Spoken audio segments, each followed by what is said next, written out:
Everybody with us. Everybody with us. Everybody with us.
I'm Tavis Smiley. You're listening to KBLA Talk 1580. Our phone number 1-800-920-1580, 1-800-920-1580. In case you have not heard, we were all into this in the first hour just moments ago.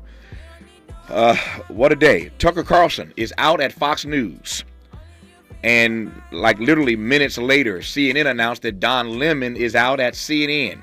Never in my career, spanning 30 plus years now, have I seen a day like this, where in an hour, literally the same hour, two major anchors at two major networks are ousted. Tucker Carlson is out at Fox News. As you all know, Fox News settled with Dominion Voting Systems a few days ago for $787 million, and that's just the first case. Dominion got $787. There's a second company called Smartmatic that has a lawsuit against Fox News. And it is likely that Fox News is going to settle that one. I'm just making this up. I don't know the numbers. I'm no savant, as I said earlier. But if you figure Smartmatic gets at least $500 million, you put that together, that's over $1 billion that Tucker Carlson has cost Fox News. His ratings were huge. He was the top ratings getter on the network, but over $1 billion lost because you keep running your mouth and keep getting the network in trouble and getting the network sued. You know, for all the options that I thought were possible once Fox News agreed to this settlement, I didn't think that Tucker Carlson would be fired. And I'm using the word fired. Their actual statement, in case you've just tuned in, their actual statement from Fox News says that TV host Tucker Carlson and Fox News have agreed to part ways. That's the statement. As yet, we are tracking it. I have not seen any comment specifically or directly from Tucker that pushes back against that particular narrative. But you have to know that networks do what networks do. And they're going to make this thing as smooth and make it smell as nice as they can until the person at the center of it, in this case Tucker Carlson, has his own say. And so we will see in the coming hours, if not days, what Tucker Carlson has to say. But at the moment, it appears that Tucker's ouster at Fox News was or is somewhat amicable. That is not the case at CNN. Don Lemon has tweeted, and I'm paraphrasing here, that he did not know this was coming. He got a call from his agent that he'd been relieved of his duty. CNN did not communicate that with him directly. They have no obligation to do so. Trust me, I understand these things. I've been fired before in my career. They don't have to tell you. If you got an agent, they tell your agent. But it appears that the good white folk at Fox News got together with Tucker, and at least it appears at the moment that they agreed to part ways amicably. That is not what's happening at CNN. And, of course, as an African-American male, Don has been at CNN for 17 years. And he is upset with the way that he learned this news, the way he feels he's been maltreated. Go to his Twitter account. You can read it as we did last hour. I won't read it again. We've already read it twice. But Don Lemon is not happy with the way he has been dismissed this morning by CNN. So there you have it. Literally in the same hour, Fox News announces that Tucker Carlson is out. And literally minutes later, as we were talking about Tucker Carlson being ousted at Fox News, my phone starts pinging like crazy with the announcement from CNN that they have let Don Lemon go. So there you have it. We'll continue to follow this story, of course, throughout the day. Be sure to tune in all day long, especially to Areva Martin Out Loud. I'm sorry, Reva Martin in Real Time. That was her old show. Reva Martin in Real Time.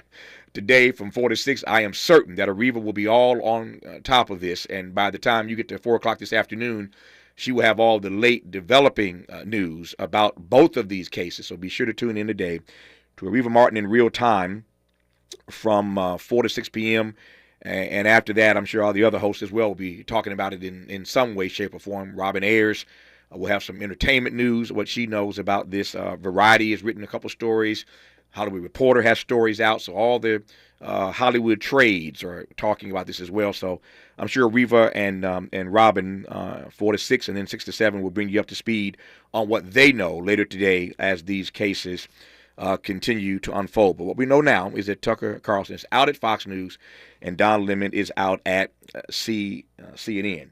Again, what a day. In this hour, what I plan to talk about, and still will, is that April is Black Women's History Month. And we will have a conversation with psychologist Dr. Kamani Norrington Sands about addressing the still prevalent stereotypes that black women are angry, aggressive, confrontational, and difficult to work with. Stereotypes that have serious consequences for the professional and personal lives of black women.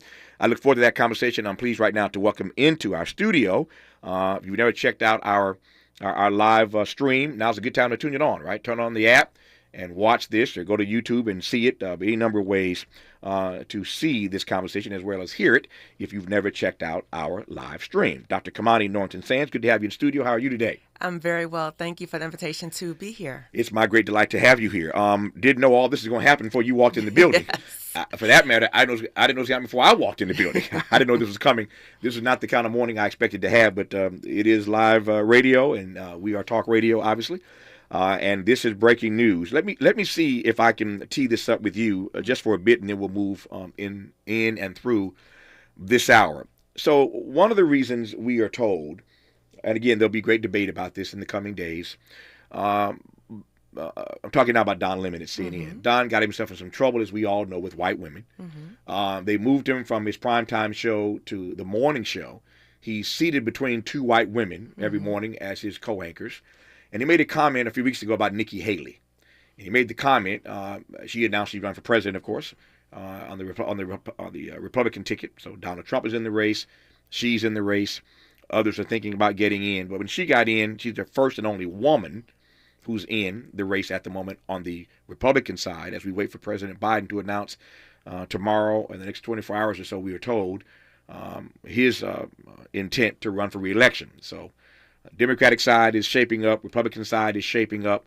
Robert Kennedy Jr. already announcing he's going to challenge Joe Biden on the Democratic side. Marianne Williamson, has announced that she's running on the Democratic side. So it's shaping up. But Don got in some trouble a few weeks ago when he made this comment that Nikki Haley was past her prime. Mm-hmm.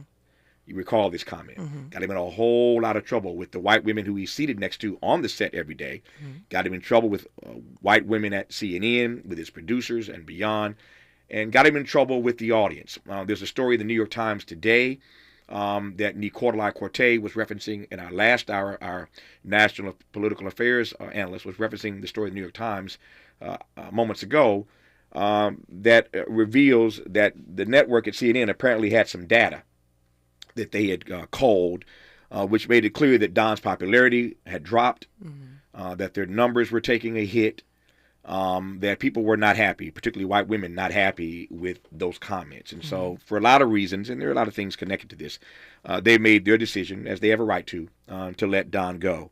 Again, Don pretty upset about that, given his tweet. But it was clear that Don struck a nerve and offended a huge swath of white women with that comment that this one woman, Nikki Haley, was past her prime. And all kinds of articles and commentary, as you know, ensued. We want to talk in this hour about the ways in which black women are disrespected in the workplace.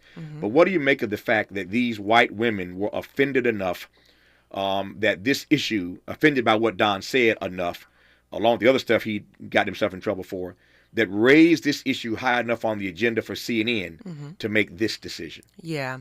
Well, Does that make sense? absolutely. Yeah. So when we think about systemic racism, it permeates all of our systems. So professional worlds, right? And so when we step out of our place, right, then there's backlash, there's push out. And so that's probably what we're seeing right now with him as well, in terms of this black man dared to say something that offended and hurt other people. And when we think about black people in general in the workplace, we have to be very mindful that other people's comfort, comes before anything else. Mm-hmm. So if other people become uncomfortable, then there's a pushback, right? And I think sometimes when we don't expect that, it can be very disorienting. But again, systemic racism permeates all of our systems. Mm-hmm. Can you imagine that an anchor could have said something about a black woman being past her prime, and the result would have been that white male anchor, just reversing the roles here, right? If a white male anchor had said that a black woman was past her prime and tried his best, as Don did, to explain what he meant by it, do you think that the impact that black women would have felt and they're rising up to challenge this anchor might have led to his being fired were he a white male? Absolutely not. Wow. Right. So we think about just the social hierarchy, right? So we have the social hierarchy within society. We have social hierarchy within our workplace. So even it doesn't matter where you get professionally, you are still a certain place in the social hierarchy. So if you dare to offend someone higher on the social hierarchy, again, there's the pushback, right? And when we think about black women, we're often not seen as that we get hurt as easily, or that our worth is valued as much as a white woman. So absolutely not. There would not be the same pushback. Just getting started in this hour with our guest as we talk, for the moment at least, about this breaking news that Tucker Carlson is out at Fox News.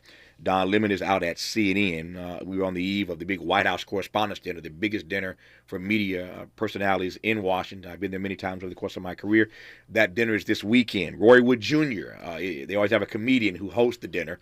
You sort of roast the president, and you roast all the other persons, and the president, of course, has the final say to roast everybody in the room. That big dinner that we all love every year and get tickled by when we see all the clips that come out of the dinner is this weekend. In advance of that dinner, what you have is Tucker Carlson being pushed out at Fox News. In advance of that dinner, Don Lemon is pushed out at CNN. In advance of that dinner, Joe Biden will announce he's running for re-election this week. So a lot going on this week. I'm sure that room will be buzzing with all kind of gossip this Saturday in Washington for the White House Correspondents' Dinner. Our guest in this hour is Dr. Kamani Norrington-Sands. We are talking in this hour, when we come forward, about the fact that April is Black Women's History Month. March, of course, Women's History Month. April, Black Women's History Month. And she is an esteemed psychologist, and we're going to talk to her more in this hour about these stereotypes, these prevalent stereotypes about black women being angry and aggressive and confrontational and difficult to work with. That's what they're saying about Don Lemon right about now, but that's what they perennially say about black women. We'll get back to this conversation when we come forward on KBLA Talk 1580. We've got a lot to talk about. Good thing we've got 3 hours. More of Tavis Smiley when we come forward. Congratulations to Grace Memorial Chapel and Funeral Home for being this week's winner of KBLA's Office of the Week. Your office won lunch for 10, delivered by the original Taco Pete. Congratulations to Grace Memorial Chapel and Funeral Home. Meet Joe A, Hi. Joe B, Hello. and Joe C. What's up? 3 everyday Joes perfecting their banking with Chase. Joe A is locking his lost debit card with the Chase mobile app. Joe B is cruising toward his new ride with AutoSave. And Joe C's Chase banker is helping him budget to go back to school. Tools that help protect. Support for what's next. One bank that puts you in control. Visit chase.com/checking. Chase. Make more of what's yours. Chase mobile app is available for select mobile devices. Messaging and data rates may apply. JP Morgan Chase Bank, N.A. member FDIC. Some people won't give you the real talk on drugs, but it's time we know the facts. Fentanyl is killing people. It's a powerful opioid, often made illegally and commonly mixed with illicit drugs. It can even be pressed into counterfeit pills that resemble prescription medications. Just 2 milligrams, about the size of a few grains of sand, can potentially be lethal.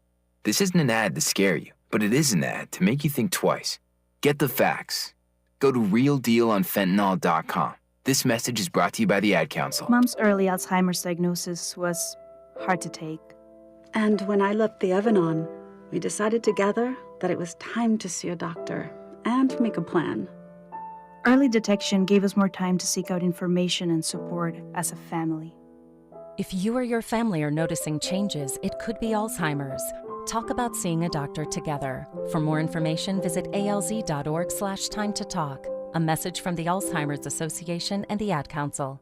Hey, did you know nacho fries are back at Taco Bell? But they're not going to hang around forever, so don't wait. Or you might miss out on these hot, crisp fries covered in all those bold Mexican spices with delicious nacho cheese sauce. Or wait and just settle for flavorless fries. Regular, bland, spiceless, flavorless, flimsy, non-nacho fries.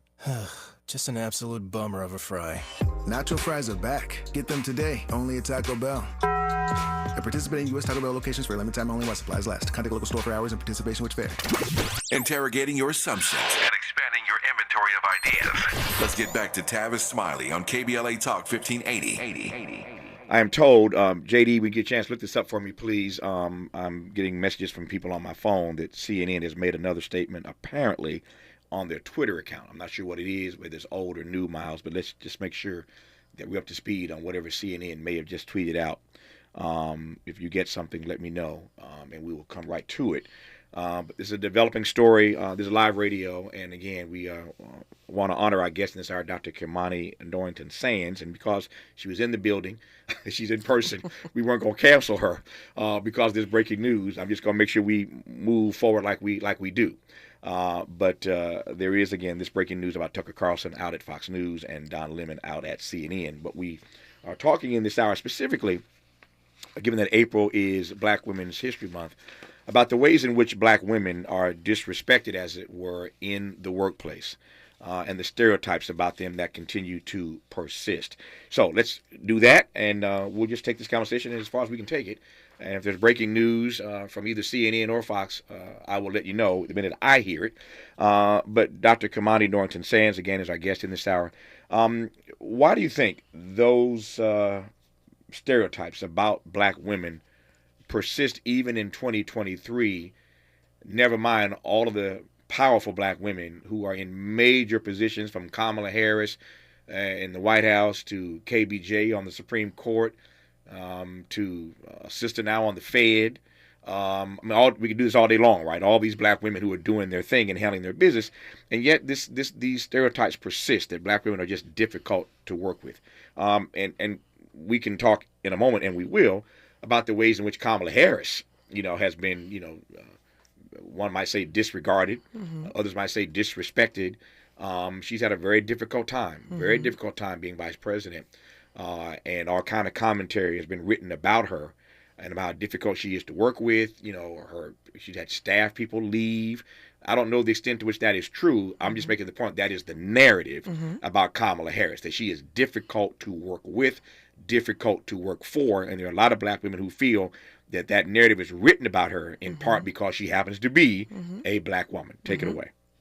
Well, again, when I talked about systemic racism, stereotypes are a part of that. And so when we go into workplaces, it doesn't matter what education level you have, it doesn't matter what credentials you have, the racism is still there. So if you dare to outshine people, there's a concept called pet to threat, and it's three black women researchers came up with the term pet to threat.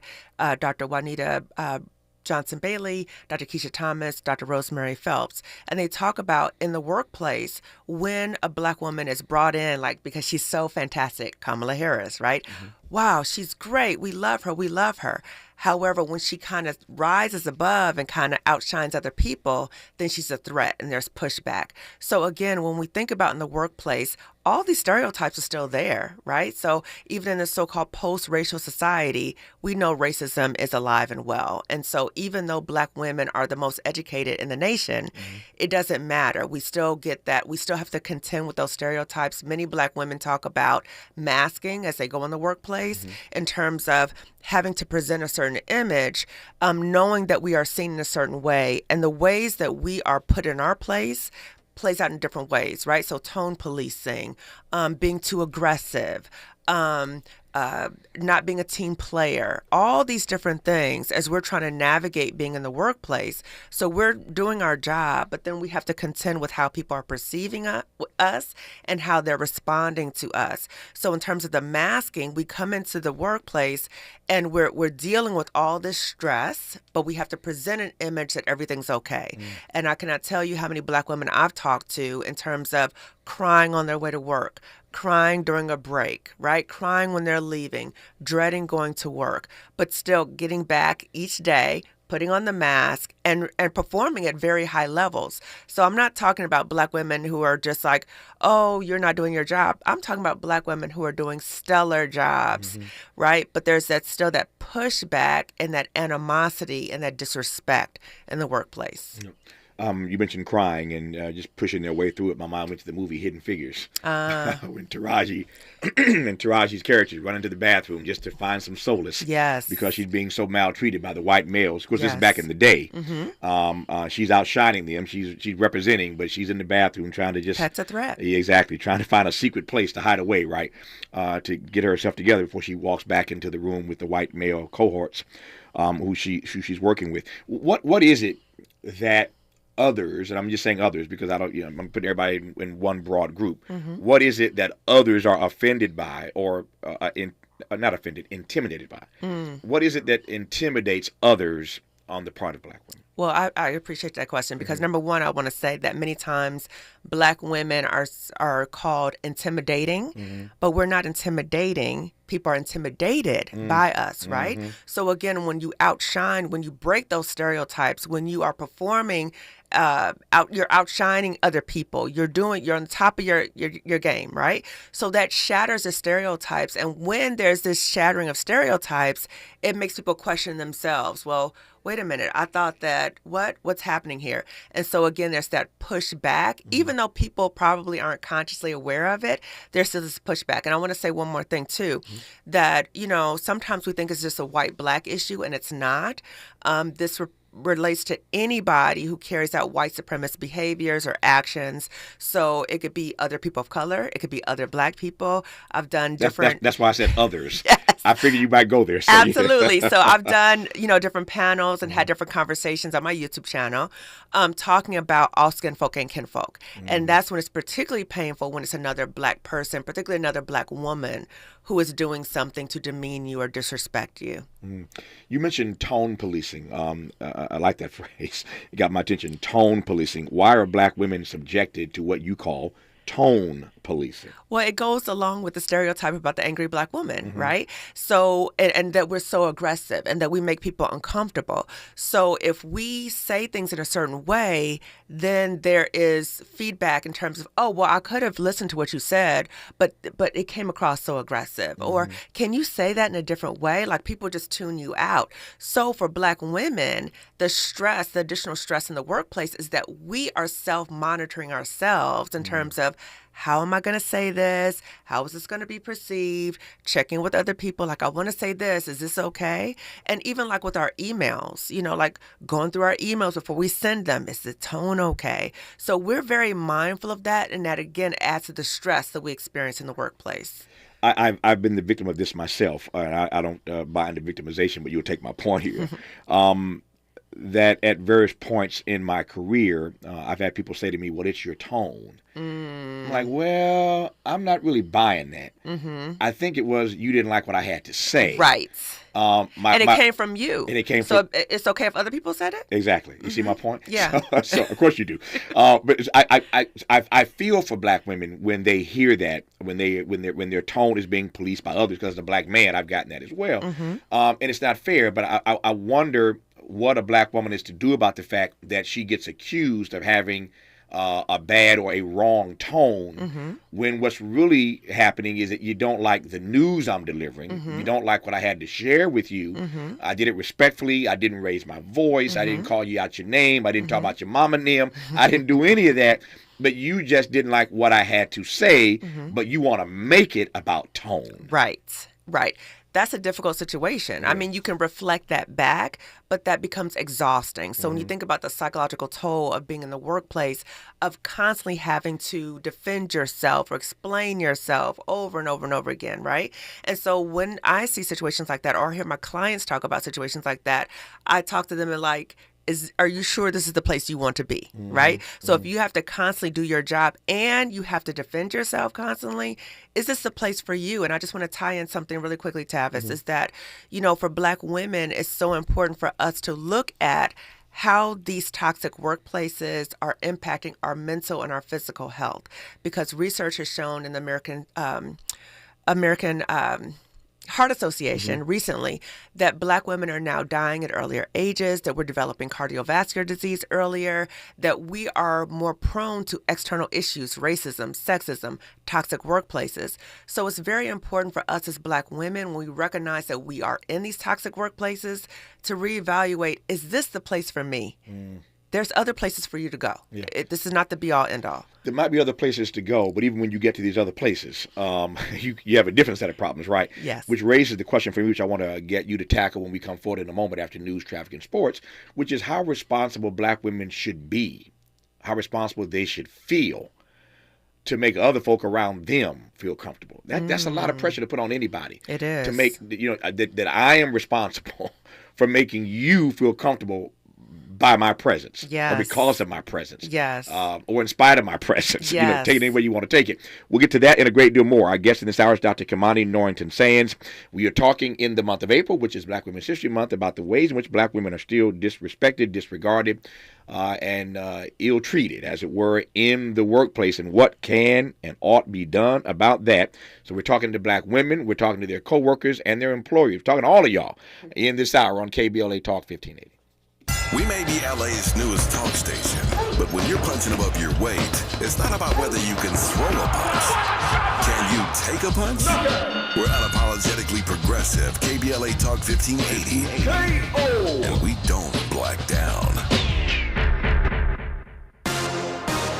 I'm Mike Island, and here's the latest from the Black Information Network. The news media is making news. Longtime host Tucker Carlson and Fox News are parting ways. In a statement, the network said Carlson's last program was on Friday. Fox thanked him for his service as a host and contributor. And CNN has fired Don Lemon. The anchor tweeted today he was informed he was being terminated. Lemon has come under fire recently for comments many viewed as sexist. Most Americans don't want President Biden or former President Trump to run for the White House in 2024. An NBC News poll finds 70% of those surveyed, including just over half of all Democrats, believe Biden shouldn't run for a second term. As for Trump, 60% of those polled, including a third of Republicans, think the former president should not run. And that's the latest. I'm Mike Island from your 24/7 news source, the Black Information Network, and BINnews.com.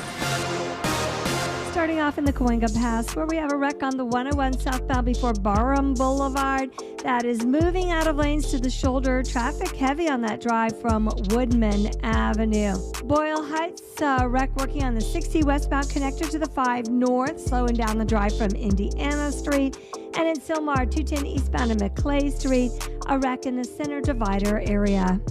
Advance your career and earn a master's in accounting at Azusa Pacific University's Leung School of Accounting, with scholarships available and 100% job placement after graduation. There's never been a better time to advance your accounting career. Visit apu.edu today.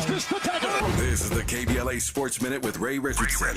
Memphis guard Dylan "The Villain" Brooks will be on the court tonight for Game 4 against the Lakers. The NBA decided not to suspend him for his low blow to LeBron Saturday night in Game 3. Brooks was ejected and given a flagrant foul too. League officials determined the low blow was not egregious enough to warrant a suspension. The drama between LeBron and Brooks will continue tonight. Brooks started this mess after Game 2 in Memphis when he called LeBron old. In case you missed it Saturday night, LeBron walked up to Brooks during pregame warm-ups and had a brief conversation with him that lasted only a few seconds. Brooks said the only thing LeBron talked to him about was his birth date. LeBron was born December 30th, 1984. Their interaction tonight between between these two should be interesting. Tip-off at 7 on TNT.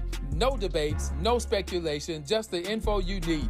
That's your KBLA Sports Minute. I'm Ray Richardson. More news, opinions, and conversation when we come forward on KBLA Talk 1580.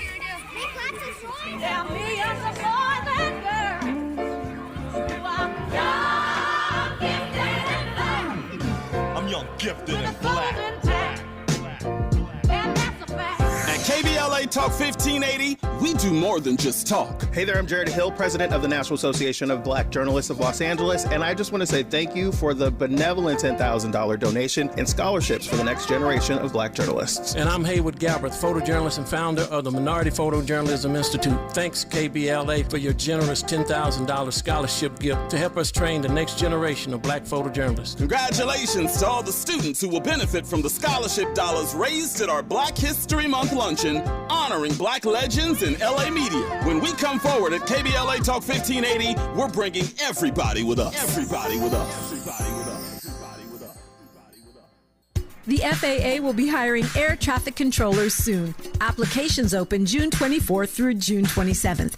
If you know someone between the ages of 18 and 30 who might be interested, please tell them to go to www.faa.gov/BE-ATC to apply today. The salary range is $103,000 to $164,000. There's also paid training and school.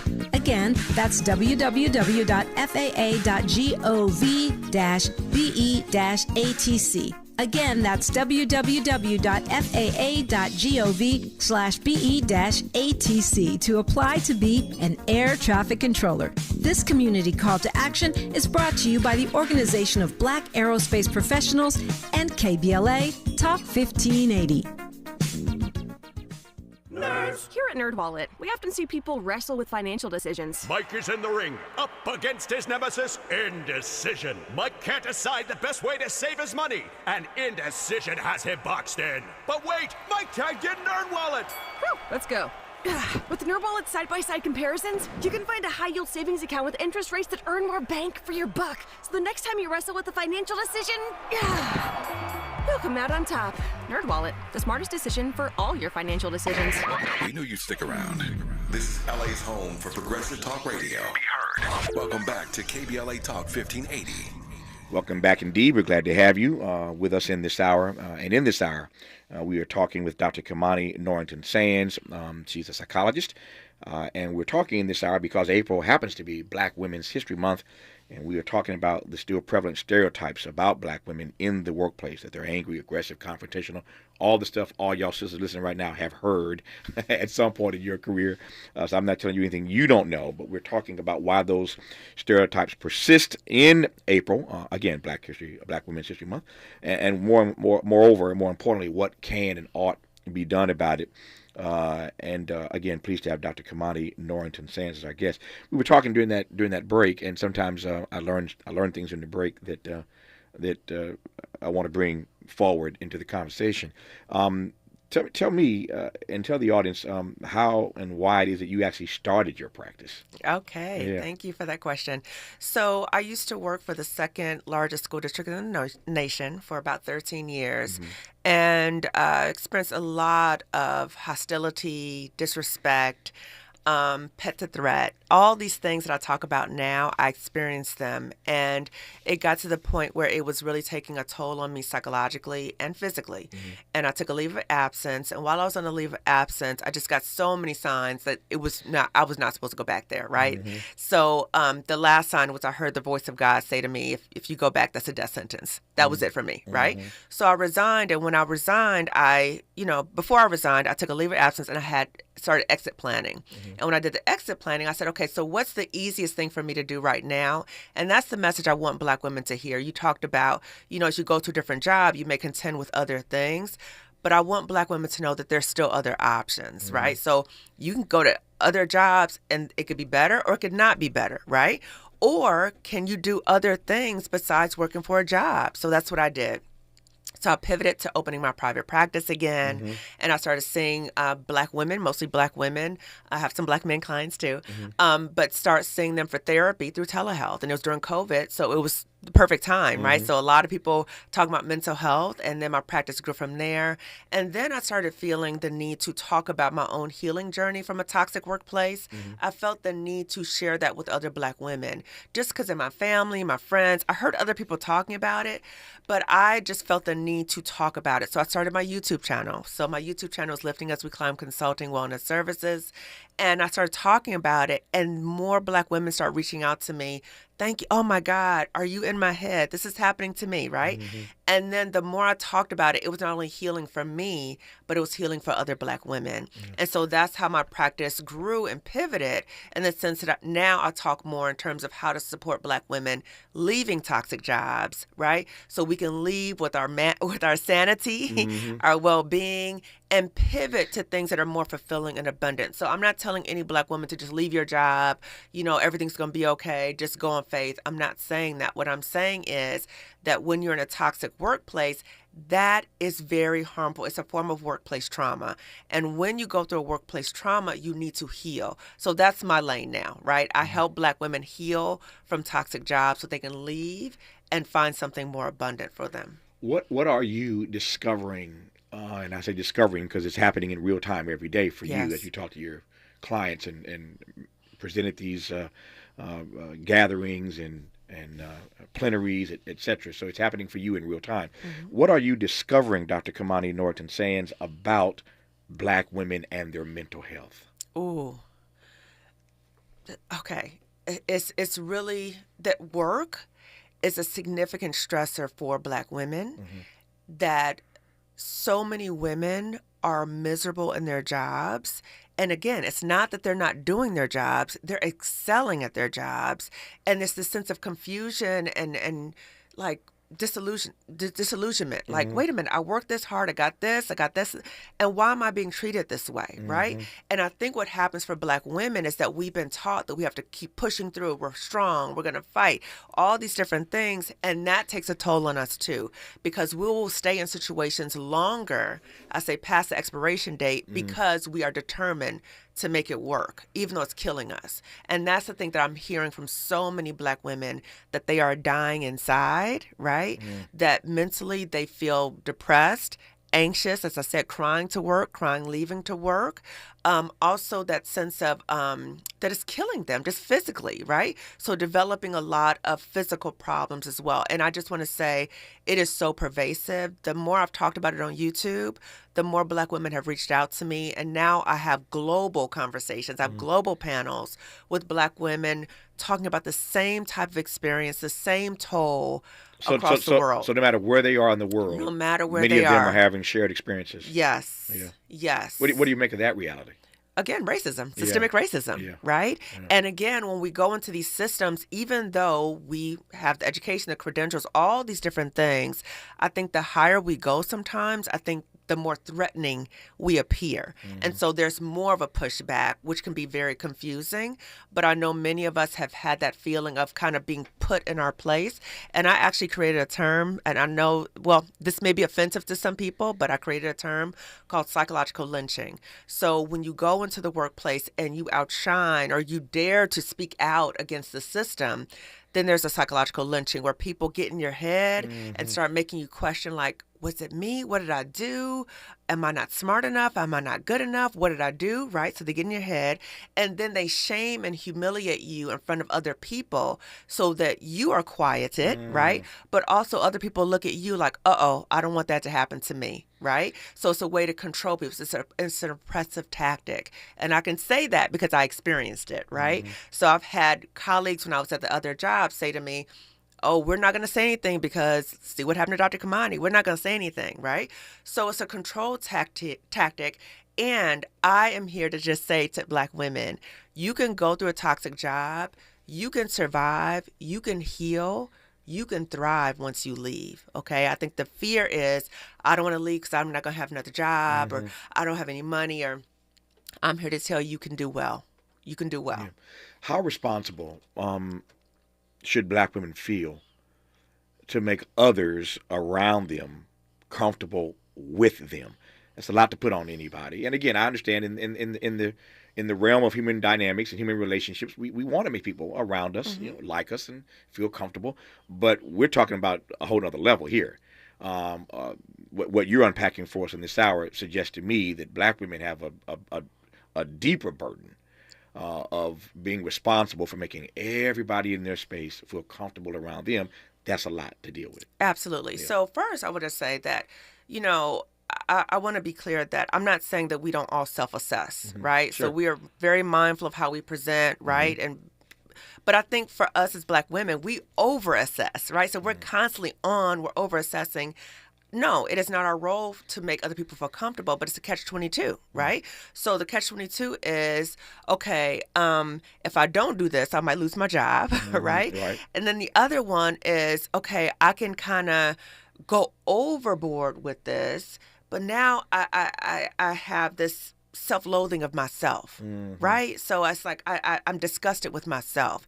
So a lot of black women that I work with, I talk about self-forgiveness. So what did you feel like you needed to do to keep that job in that moment, but recognize that was a survival tactic. You were just trying to keep the job, right? That's not a reflection of who you are or what you're about.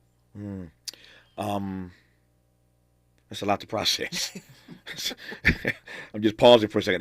That's a whole lot. Here's my point: that when you enter a workplace, it ought to be that you go in there to do your job well. And if you do your job well, like anybody else, you want to be rewarded for it. Yes. But what I hear you say, black women are doing every day, that's a whole lot extra stuff. It is. That people should not. Day after day after day. Ostensibly, they should not be subjected to all that. No. Yeah. No, they should not. And I mean, honestly, I can't say what black women can do differently because, again, that's shifting the blame to us, right? It's a systemic issue, right? I think sometimes when people say, oh, that person, it's a way to isolate and discount that person. But many times when you think about a workplace, the system is toxic. So it's not just the supervisor, right, or the supervisors. It's the whole system. And I'm doing a series on workplace bullying. And I had an expert on last week, and I'm going to talk about it again today, particularly when the bully is another black woman. So when you think about bullying, again, the system knows that there's these bullies there. They allow them to be there, but they don't recognize that undermines morale, right? People want to leave. People are not happy there. People don't feel a degree of psychological safety. So all these things are happening that black women have to contend with. And I cannot say there's anything that we can do necessarily to make it better. I want to get a bit more out of our guest, Dr. Kamani, when we come forward about what her advice is for black women who are being bullied by other black women. I want to get a little bit of that, not too much. We'll tee up your master class and your other programs, your counseling programs and beyond. But I want to get a bit of that, what black women are to do when they're being bullied by other black women, number one, because I know people who are subjected to that. And secondly, the point that you raised earlier about what you ultimately decided that you needed to do when it was time for you to leave, because you knew that place was not serving your best interest. And I want to get your take on what other black women who are listening right now ought to do if they're working someplace and they know it's toxic and they know it's time for them to leave, and yet they're still there. Yes. You're listening to Dr. Kamani Norrington Sands right now on KBLA Talk 1580.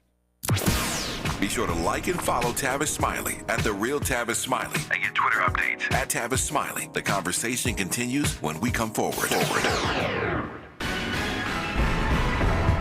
This just added to the National Recording Registry. Stick around to find out what queen is getting her flowers. Maisha Cairo here with your K-Black Minute News, brought to you by Lendistry. If you guessed Queen Latifah, you guessed right. What is the National Recording Registry? Well, since 1850, the U.S. Library of Congress adds notable recordings to the registry each year. This year, 1980s staple songs like Sweet Dreams Are Made of This and Like a Virgin by Madonna, the Synchronicity album by The Police, the Flashdance theme song, the theme from Super Mario, the video game, and Queen Latifah's full All Hail the Queen album. In total, the registry has upwards of over 600 songs. Thanks to our new sponsor, Lendistry. Lendistry is a national Black-led small business lender that is headquartered in Los Angeles. Lendistry helps small business owners access the affordable capital needed to grow. Visit Lendistry, LENDISTRY.com/KBLA today.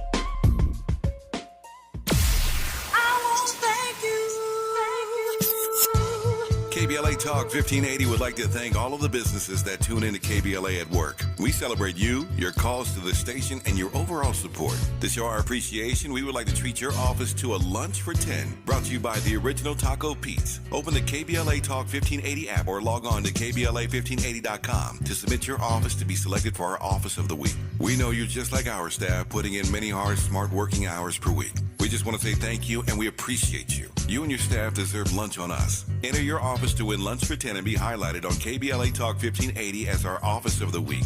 Open the KBLA app or log on to KBLA 1580 to enter your office today to become the KBLA Talk 1580 Office of the Week, sponsored by the Original Taco Pete's, a black-owned restaurant. Become the KBLA Talk 1580 Office of the Week. This has been a KBLA Talk 1580 community call to action.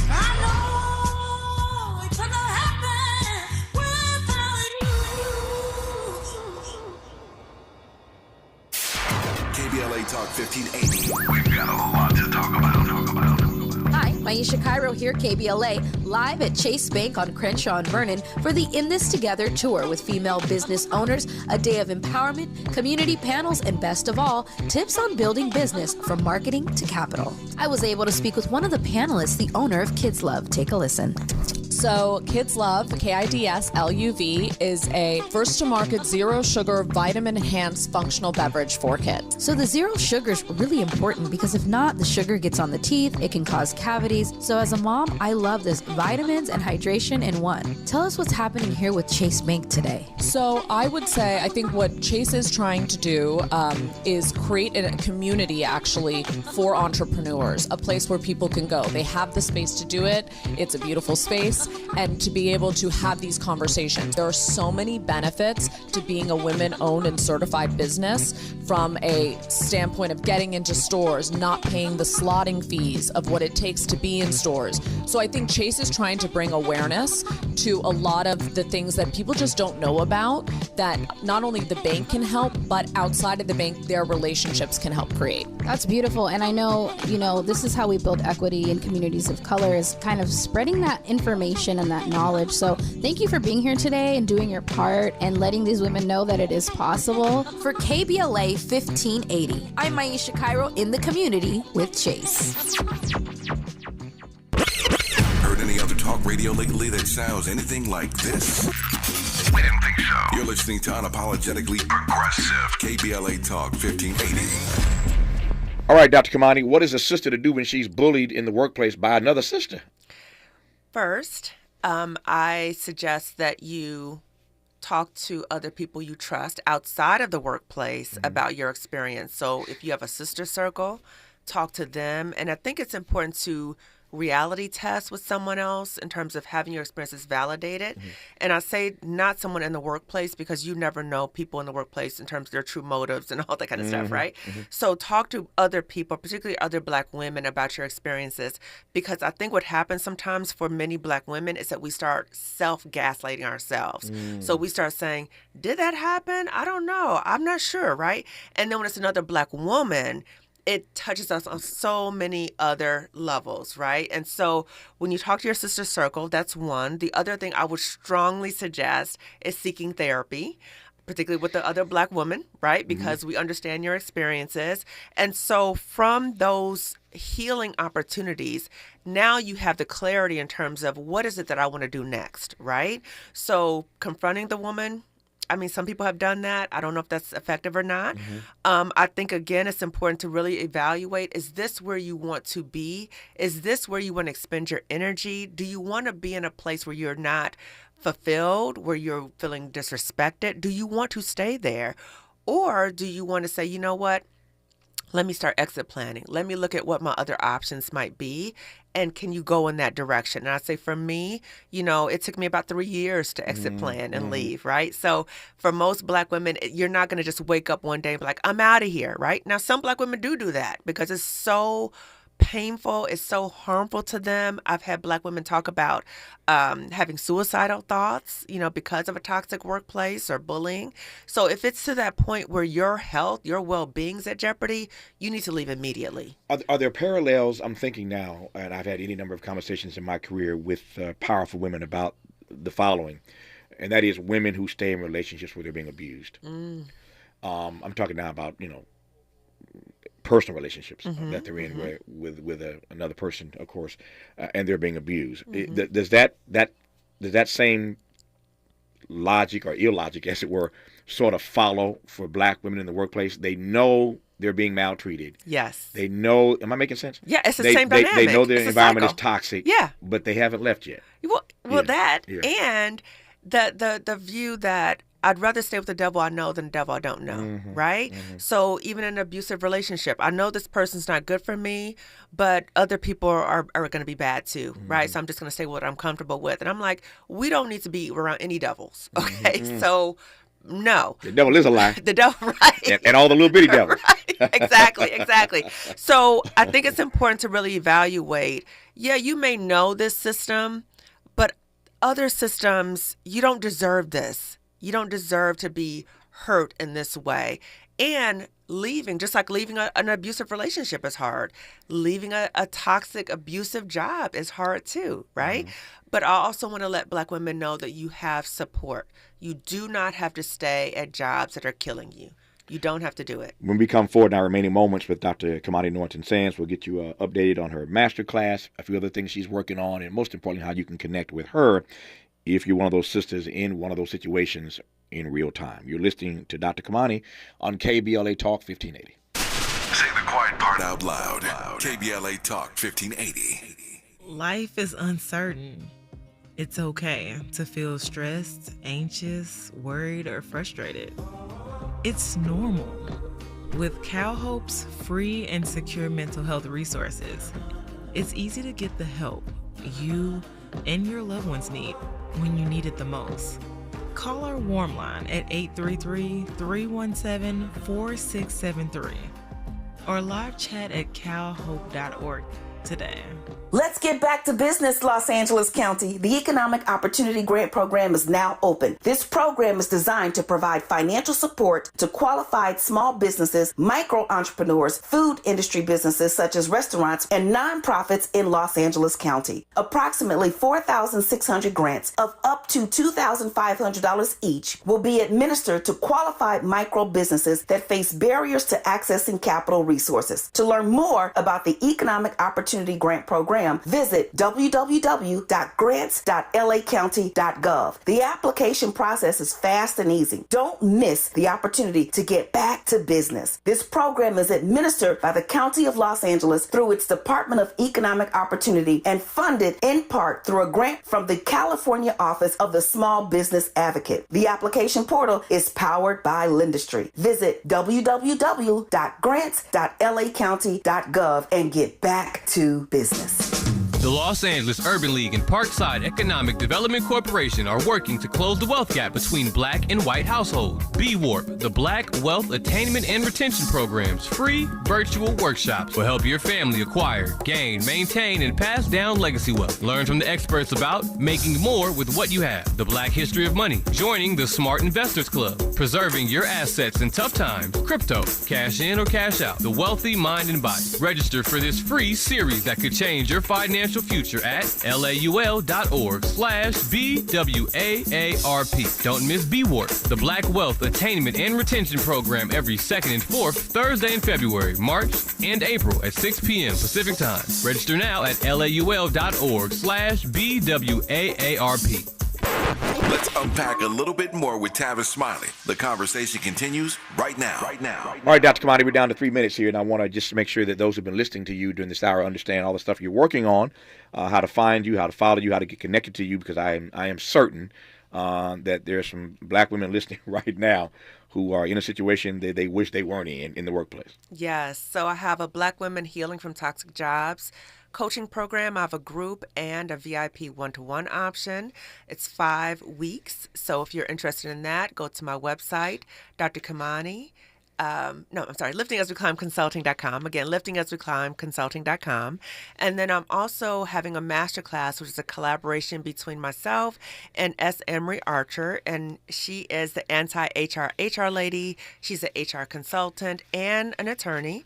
And the name of the class is How to Save Yourself by leaving a toxic, hostile job, and you're going to be learning how to channel your inner Harriet to leave a toxic, hostile I like job. that. Your inner Harriet. Yes, Yeah. to leave with your sanity and your coins. So again, if you want more information about that, you can send me an email through my website, liftingasweclimbconsulting.com. Lifting as we climb. I like that name. Lifting. Oh, and also my YouTube channel. Sorry.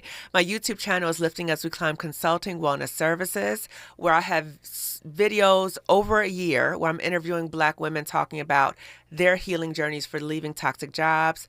Tonight, I'm going to have one on workplace bullies, what to do when the workplace bully is one of us, right? So another Black woman.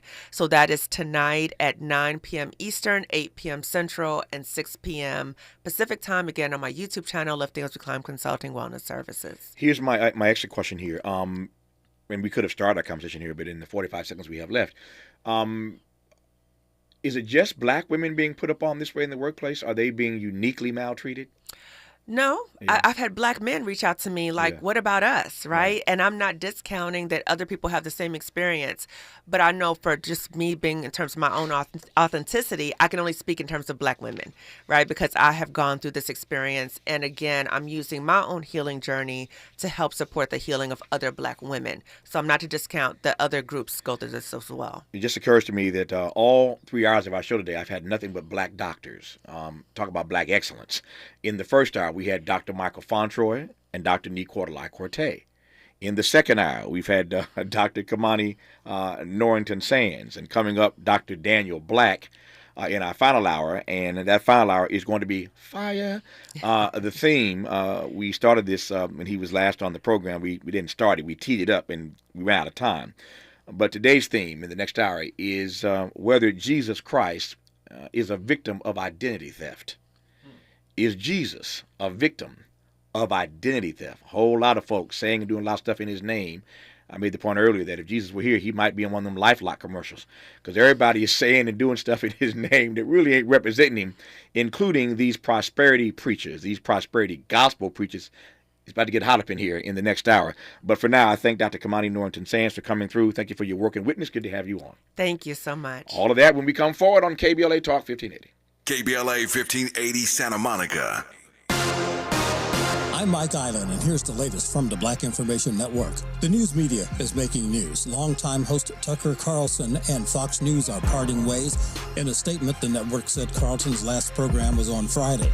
Fox thanked him for his service as a host and contributor.